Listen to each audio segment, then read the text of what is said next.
बिस्मिल्लाहिर्रहमानिर्रहीम। अस्सलामु अलैकुम वरहमतुल्लाहि वबरकातुहू। रब्बिश्रह ली सदरी वयस्सिर ली अमरी वहलुल उक़दतम मिन लिसानी यफ़क़हू क़ौली वजअल ली वज़ीरम मिन अहली। मोअज़्ज़ज़ नाज़रीन, उम्मीद है आप सब खैरियत से होंगे। मेरी आज की वीडियो का टॉपिक है अमेज़ॉन FBA होलसेल में प्रोडक्ट को फाइंड करने के लिए हम कौन कौन से टूल्स को इस्तेमाल करते हैं। वीडियो की तरफ बढ़ने से कबल आपसे गुजारिश है कि अगर आप मेरे YouTube चैनल पर नए हैं तो मेरे चैनल को सब्सक्राइब कर लें ताकि आपको हर आने वाली नई वीडियो का नोटिफिकेशन मिल जाए। मोअज़्ज़ज़ सामीईन और नाज़रीन, गुजारिश है कि अमेज़ॉन या ई-कॉमर्स की दुनिया में टूल्स बहुत अहमियत रखते हैं। कोई भी शख्स जो अमेज़ॉन के ऊपर या किसी भी ई-कॉमर्स के स्टोर के ऊपर बिज़नेस करना चाहता है या VA की सर्विसेज देना चाहता है, उसके लिए टूल्स इंतहाई अहमियत और बेस की हैसियत रखते हैं। टूल्स के बगैर कोई भी VA या कोई भी बिज़नेसमैन अपना कारोबार या अपनी सर्विसेज अमेज़ॉन के ऊपर या किसी भी और वेब स्टोर के ऊपर नहीं दे सकता।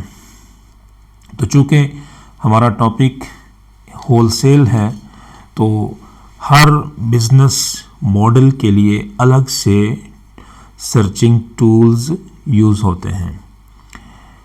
हमारा टॉपिक चूँकि होलसेल से रिलेटेड है तो हम होलसेल के रिलेटेड टूल्स का इस्तेमाल पढ़ेंगे कि उनको इस्तेमाल किस तरह किया जाता है, प्रोडक्ट को फाइंड किस तरह किया जाता है और उनको सर्च करने के बाद उसका प्रॉफिट वगैरह किस तरह देखा जाता है।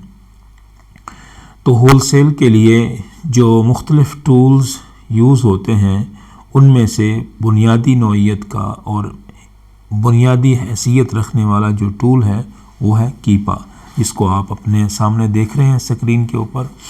ये कीपा पेड टूल है, परचेज़ किया जाता है और इसके पर मंथ की प्राइस है जो पे करने के बाद उसका लॉगिन और पासवर्ड हमें मिल जाता है।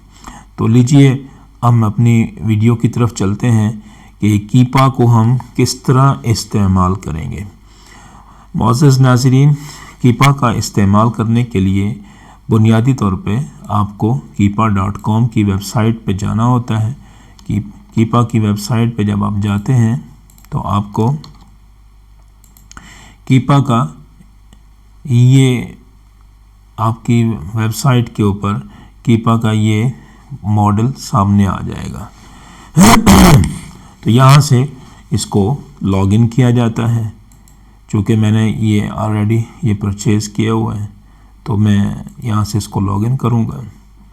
ये इस वक्त कीपा मेरे सामने लॉगिन हो चुका है, ओपन हो चुका है। तो चूँकि अमेज़ॉन की मुख्तलिफ़ मार्केट्स हैं जिनका यहाँ पर ये सामने लिखा गया है।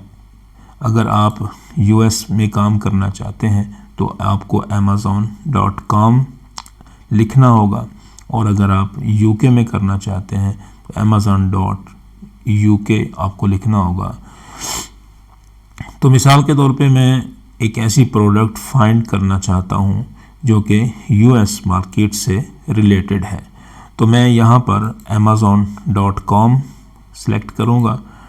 .com सेलेक्ट करने के बाद अब हम यहाँ पे आ जाते हैं। कीपा के मुख्तलिफ़ फ़ीचर्स हैं, उनमें से ये जो पहला है premium data access. Premium data access के ऊपर क्लिक करेंगे तो ये कीपा खुल गया है। यहाँ पर कीपा के मुख्तलिफ़ सेल्स रैंक और प्राइसेस और उसका सेलर्स कितने हैं, किस नौइयत की आप प्रोडक्ट फाइंड करना चाहते हैं, तो यहाँ उसका क्राइटेरिया होगा जो आपको क्राइटेरिया के मुताबिक प्रोडक्ट फाइंड करना होगी। तो चूँकि क्राइटेरिया हर मार्केट के हिसाब से अलग होता है, हर सेलर के हिसाब से अलग होता है। अगर आप ख़ुद सेल कर रहे हैं अपनी प्रोडक्ट, अमेज़ॉन के ऊपर लॉन्च करना चाहते हैं, तो आपका एक अपना क्राइटेरिया होगा। और अगर आप वीए हैं, यानी आप सर्विसेज दे रहे हैं, किसी क्लाइंट का काम कर रहे हैं, तो आप अपने क्लाइंट से डिमांड करेंगे कि आपका क्या क्राइटेरिया है, किस क्राइटेरिया के मुताबिक आप अपनी प्रोडक्ट लाना चाहते हैं, उसका बजट क्या है, मार्केट क्या है, सेल्स रैंक क्या होगा, वो टोटल डिटेल क्लाइंट प्रोवाइड करेगा। इसमें सबसे पहला जो ऑप्शन है वो है सेल्स रैंक। ये सेल्स रैंक तो उमूमी तौर पर जब हम किसी भी प्रोडक्ट को फाइंड करते हैं तो उसका हम 90 डेज एवरेज सेल्स रैंक देखते हैं। तो सेल्स रैंक जो अच्छा समझा जाता है वो है कि सेल्स रैंक 50,000 तक होना चाहिए। 50,000, मैंने यहाँ पर 50,000 लिख दिया। फ्रॉम के ऊपर कुछ भी लिखने की ज़रूरत नहीं है, आप 50,000 लिख देंगे। नेक्स्ट ऑप्शन है अमेज़ॉन। अमेज़ॉन को यहाँ पर हम आउट ऑफ स्टॉक कर देंगे, क्योंकि जिस प्रोडक्ट में अमेज़ॉन होलसेल की जिस प्रोडक्ट में अमेज़ॉन आ जाता है तो वो प्रोडक्ट का बाय बॉक्स सेलर को मिलना बहुत मुश्किल हो जाता है। तो इसलिए हम यहाँ पर फ़ौरन लिख देते हैं कि अमेज़ॉन को आउट ऑफ स्टॉक कर दिया जाए। न्यू में हम देखते हैं कि सेलर कितने होने चाहिए। तो इसमें मिनिमम 3 और मैक्सिमम 20, यानी मिनिमम उसमें उस प्रोडक्ट के सेलर जो बैठे होंगे, न्यू से मुराद है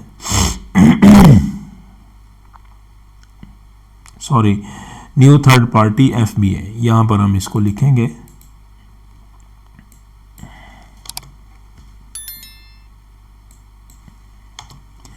न्यू थर्ड पार्टी FBA में मिनिमम जो हम लिखेंगे वो 3 सेलर होंगे और मैक्सिमम 20 सेलर्स, यानी न्यू थर्ड पार्टी FBA में फ्रॉम से मुराद है 3 सेलर कम अज़ कम हों और 20 सेलर मैक्सिमम हों। उसके बाद ये नीचे वाले ऑप्शंस को ज़्यादा यूज़ करने की ज़रूरत नहीं है। अब हम आ जाते हैं टाइटल, ब्रांड एंड मोर, इस ऑप्शन के ऊपर। जब हम इस ऑप्शन के ऊपर आते हैं तो देखें यहाँ पर लिखा हुआ आ रहा है योर करंट फिल्टर मैच। ये बहुत बड़ी प्रोडक्ट्स हैं जो इस फ़िल्टर के मुताबिक हमें वो बता रहा है कीपा कि ये इतनी प्रोडक्ट्स हैं जो आपको यहाँ पर हम फाइंड करके बता सकते हैं। तो अब हम आएंगे इसके बाद रूट कैटेगरी की तरफ कि हमने कैटेगरी कौन सी सिलेक्ट करनी है। मिसाल के तौर पे मैं इसमें बेबी प्रोडक्ट्स को मैं सिलेक्ट कर लेता हूँ कि मुझे ऐसी प्रोडक्ट्स चाहिए जो बेबी से रिलेटेड हों। तो बेबी प्रोडक्ट्स मैंने लिख दी। उसके बाद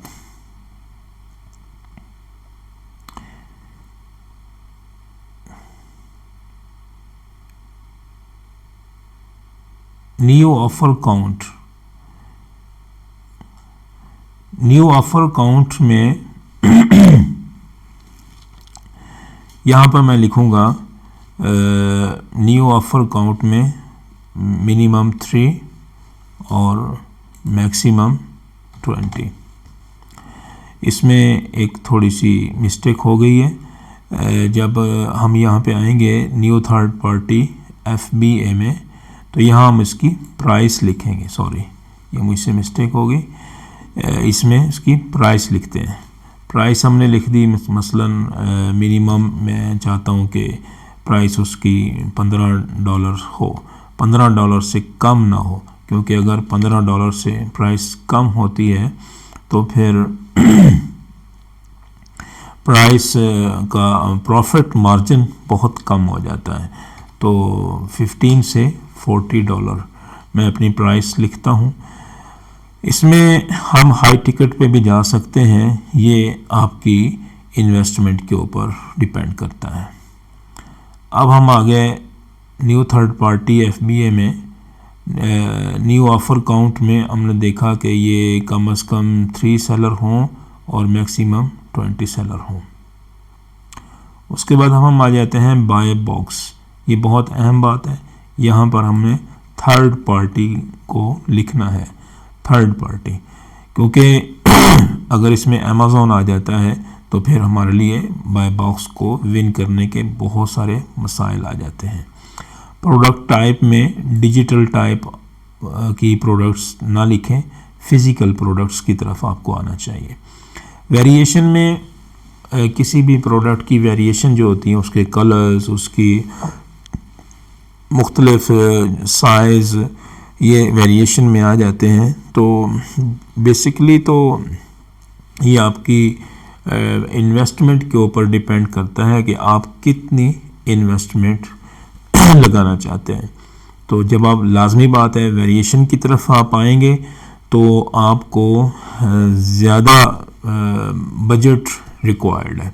तो इसलिए देख लें, अगर आप यहाँ पर ऑल कर दें तो तमाम वेरिएशंस आ जाएंगी, और अगर नो वेरिएशन कर दें तो फिर आपकी प्रोडक्ट्स बहुत कम हो जाती हैं। देखिए ना, अभी मैंने वेरिएशन पे, नो वेरिएशन पे किया तो 781 प्रोडक्ट्स रह गई हैं, और अगर मैंने ऑल के ऊपर लिखा है तो 1870 प्रोडक्ट्स हमें मिल रही हैं। तो इसलिए ऑल की तरफ चले जाएं, लेकिन जब हम किसी भी प्रोडक्ट को फाइनल करेंगे तो फिर उसका एक अलग से क्राइटेरिया होता है कि अगर उस प्रोडक्ट्स की वेरिएशंस हैं तो हमने उसमें से कौन सी वेरिएशन वाली प्रोडक्ट लेनी है ताकि हमें सेल अच्छी मिल सके। उसका एक अलग क्राइटेरिया है, वो आगे चल के मैं आपको बताऊंगा। उसके बाद अब हम आते हैं 90 days out of stock percentage. ऊपर तो हमने लिख दिया था अमेज़ॉन को कि अमेज़ॉन आउट ऑफ स्टॉक हो, लेकिन यहाँ पर मज़ीद हम लिख देते हैं कि Amazon OOS, O out of stock, आगे परसेंटेज है कि उसमें हम कहते हैं जी कि अमेज़ॉन मसलन 90 अगर अमेज़ॉन किसी प्रोडक्ट में आ भी जाता है तो वो 80 से 90% वो आउट ऑफ स्टॉक रहे ताकि बाय बॉक्स हमें मिलता रहे। उसके बाद हम उसके रिव्यूज़ की तरफ आते हैं। तो रिव्यूज़ हम देखते हैं कि रिव्यूज़ कितने होने चाहिए।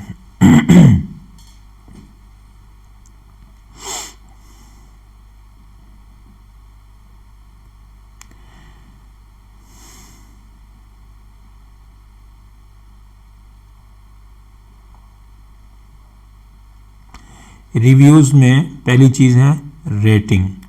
रेटिंग कितनी होनी चाहिए? तो मोअज़्ज़ज़ नाज़रीन, इसमें हमें रेटिंग कम अज़ कम 4 होनी चाहिए, क्योंकि ये जो मैं आपको क्राइटेरिया बता रहा हूँ और उस क्राइटेरिया के साथ साथ उसकी डिटेल भी दे रहा हूँ कि अगर हम किसी भी चीज़ को, मसलन हमने प्रोडक्ट की प्राइस देखी है तो अगर $15 की है तो क्यों की है, तो उसकी वजूहात को समझना भी इंतहाई ज़रूरी है। जब हम रेटिंग की तरफ आते हैं तो अगर हमने रेटिंग लिख दी है, 3 लिख दी है, 2 लिख दी है, तो इट्स मीन कि हमने एक ऐसी प्रोडक्ट डिसाइड कर ली है जिसमें कुछ वजूहात हैं जिनकी बिना पे कस्टमर्स ने रिटर्न किए हैं, या प्रोडक्ट्स में कुछ शिकायत हैं, या उनका कोई भी इशू चल रहा है जिसकी वजह से उसको बैड रिव्यूज़ मिल रहे हैं और उसकी वजह से उसकी रेटिंग डाउन हो रही है। तो अगर हम उसकी रेटिंग कम अज़ कम डिसाइड करते हैं कि फ्रॉम 4, यानी उसकी रेटिंग कम अज़ कम 4 होनी चाहिए, तो इसका मतलब है कि वो एक ऐसी प्रोडक्ट है जो इसकी शिकायत कम है, रिटर्न कम है। अगर कस्टमर को अमेज़ॉन के ऊपर प्रोडक्ट पसंद नहीं आई तो, या उसका माइंड ही चेंज हो गया है, तो वो उसका रिटर्न कर देता है, जिसकी वजह से सेलर की हेल्थ जो अकाउंट है उसकी हेल्थ के ऊपर बहुत बुरे असरात पड़ते हैं। तो इसलिए हमें उसकी रेटिंग कम अज़ कम 4 हम कर देते हैं ताकि हमें एक अच्छी प्रोडक्ट मिल जाए। उसके बाद रिव्यूज़ हम देखते हैं। रिव्यूज़ मिसाल के तौर पे मैं कहता हूँ कि कम अज़ कम मेरे पास 500 रिव्यूज़ मुझे मिलने चाहिए। तो वो 500 वाली ज़्यादा से ज़्यादा रिव्यूज़ 500 कर लें। उसके बाद पैकेज डायमेंशन की तरफ हम आते हैं। तो इसमें वेट जो है वो ज़्यादा से ज़्यादा जो अच्छा कंसीडर किया जाता है वो 2000 ग्राम यानी 2 किलो से ज़्यादा ना हो, क्योंकि जब हमारी प्रोडक्ट अमेज़ॉन के वेयर हाउस में जाएगी तो लाजमी बात है कि उसके वेट के लिहाज से, उसकी डायमेंशन के लिहाज से हमारे ऊपर टैक्स पड़ेंगे।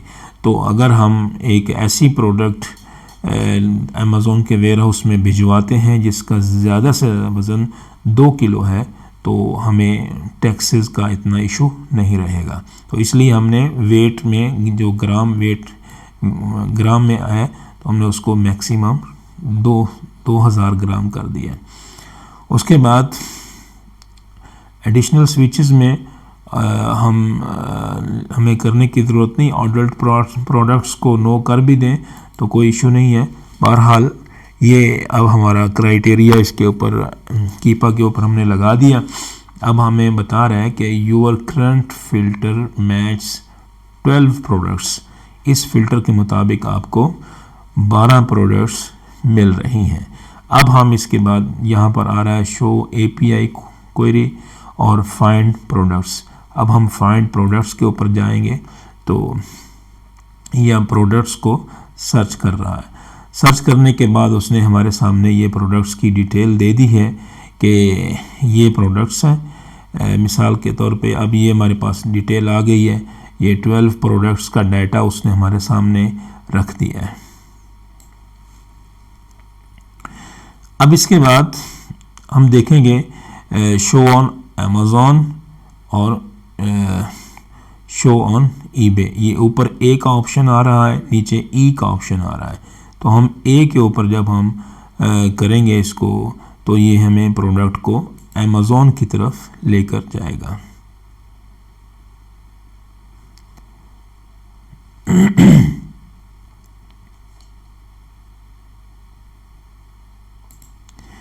और अगर हम ईबे की तरफ जाएंगे तो ई के ऊपर क्लिक करेंगे तो हमें ये ईबे की तरफ लेके जाएगा और उसके बाद फिर हमारे सामने ये मतलूबा प्रोडक्ट अमेज़ॉन में या ईबे में खुल जाएगी और फिर हम उसका मज़ीद क्राइटेरिया देख सकते हैं।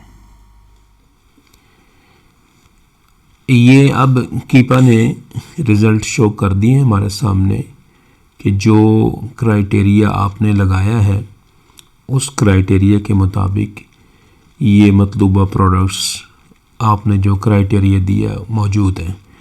तो अब इसके बाद हम जाएंगे, ये साइन आप देख रहे हैं ए और नीचे E for Amazon, show on Amazon, E से मुराद ईबे है।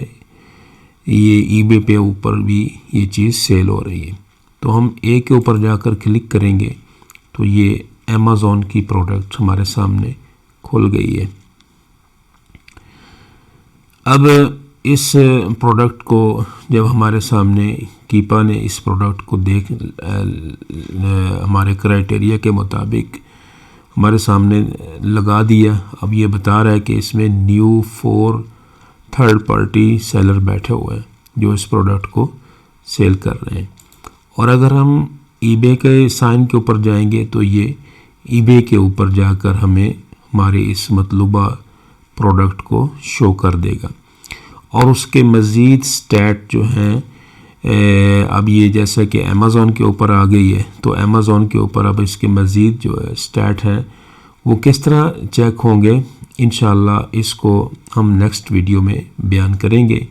उम्मीद है आपको ये वीडियो पसंद आई होगी और आपके लिए मैं उम्मीद करता हूँ कि हेल्पफुल साबित होगी आपके इस अमेज़ॉन FBA होलसेल के जर्नी में। अगर आप इन्वेस्टर हैं या आप वीए हैं तो दोनों सूरतों में इंशाल्लाह आपको बहुत इससे फ़ायदा होगा। नेक्स्ट वीडियो के लिए इजाज़त दीजिएगा। अल्लाह हाफिज़।